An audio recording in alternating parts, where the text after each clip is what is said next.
Ang una nating tanong ay galing kay Jenny ng Fairview. 4 po kami na legitimate children. Ako po ang bunso. Namatay po ang aming tatay noong February at noong September po naman namatay ang aming ina.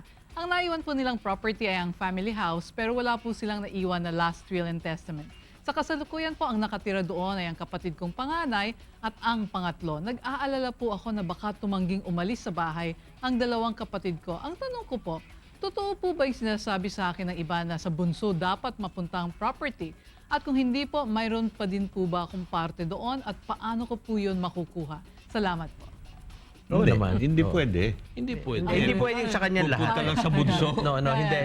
Pero Hindi meron totoo. ka parte. Hindi totoo yun. Hindi totoo yung sa iyo lang pupunta yan. Yung Lalo na property kung niyo- yun lang ang property. Naku.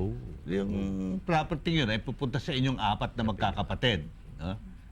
Wala na kayong ina, wala na kayong ama, so kayong magkakapatid na lang maghati-hati. No? Undivided portion. Pero dahil walang last will and testament, yung iyong mga magulang na yumaon, Intestate. kailangan gumawa kayo ng para kung magkakasundo kayo, no? Extrajudicial partition of the intestate estate of your parents. Pero di na medyo nakaugalian na rin naman yan, ano?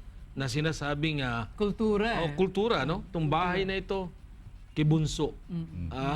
Pero Kaugalian, hindi wala bata. sa batas natin yan. Wala. Wala sa batas yan. Natanli siguro may testamento o ano bang kasulatan pero na magsasabi. kahit na may testamento, kung yun lang ang property na naiwan, Ay, walang magagawa. hindi pwede. Oo. Hindi pwede.